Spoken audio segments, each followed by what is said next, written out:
are going to run out of water. Some people might look at that catastrophic scenario as extreme, but a water shortage is coming. There is no way to avoid that. It is imminent. It's not a question of if, it's a question of when. How far and how fast depends on us.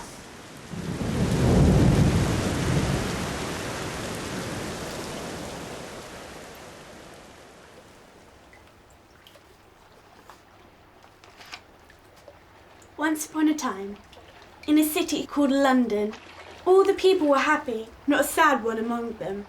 They pranced and danced and partied all day, while slowly throwing their water away. They drank and bathed as much as they could, never giving a thought for how much they should.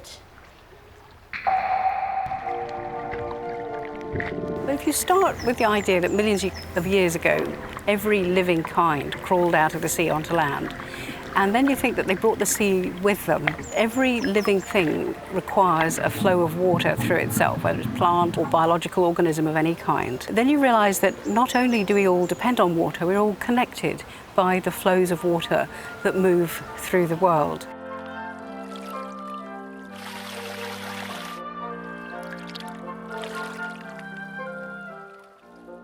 The UN is for, and the World Bank anticipate that we'll need 15% more water in the next several decades simply to feed the growing world population.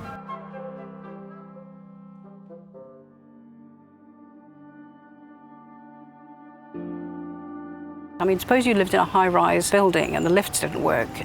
Going down to a standpipe to get water would become a very different exercise than if you were on a nice wealthy street and the standpipe's just outside your front door.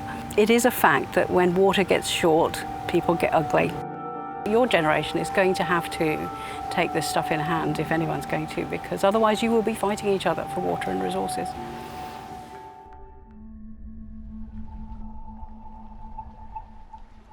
But the earth and the sky from which they were living one day decided just to stop giving. They dug and drained and used it so much, their beautiful earth just couldn't keep up.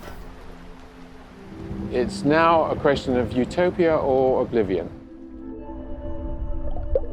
The world has reached such a point with population that it's either we work out how to manage it or we're extinct. Thames Water say, well, we want to do a super sewer like Bazalgette. Sewage in the Bazalgette system is combined with the rainwater. It's not addressing the water shortage. It's making the water shortage worse. It's denying that we can use the water and collect the water that falls on London. You could say that Thames Water is creating the water shortage. It may be too late already. Nobody knows. There's no point in just looking to science and say, oh, well, they've got plenty of time to sort it out. You know, it may already be too late. Cape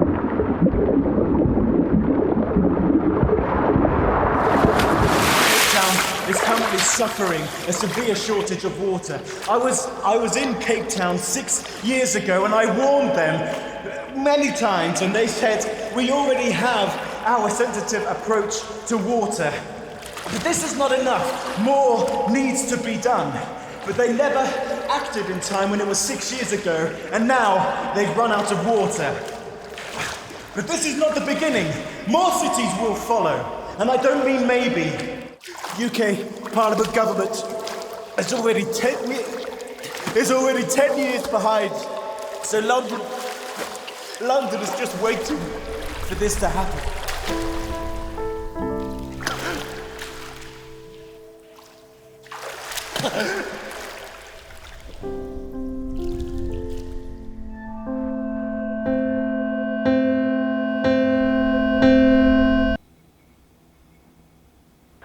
They conquered the world.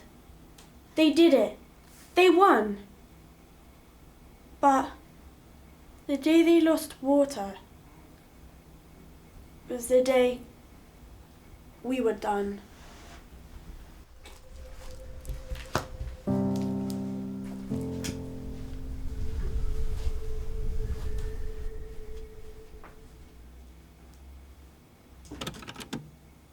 We water is like gold at the moment. Its value is as good as what gold is. We are currently allocated 50 litres of water per day per person in a household. Grey water is all the water, so when we shower, we stand in a bucket. Some of the water that we use from the shower is caught in the bucket, and the other then goes down the drain, and then we've got a pipe connected from the drain into another bucket outside. In the case of like your laundry, if you let it run into your washing machine, white clothes go brown because the water is now quite brown and smelly.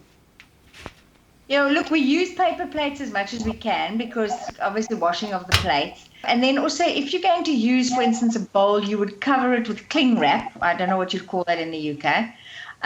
But so that you could just tear the plastic off and throw it in the bin when you're finished, or use tin foil so that you don't have to wash. It changes your whole life because you are constantly aware of how much water you're using and how much you are wasting. And I mean, I think if they cut our limit to less than 50, I don't know how we're going to do it.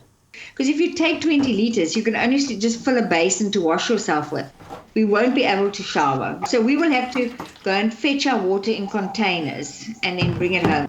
I think a lot of Cape Townians woke up too late that there was actually a crisis. I think somewhere you keep believing that this is not really going to happen. And I think had this hit home much sooner, I think people would have started saving water much sooner, and we would, you would have been more used to it by now, and maybe the crisis wouldn't be as bad. And I think my advice to anywhere else in the world is I think other people need to already start changing their ways.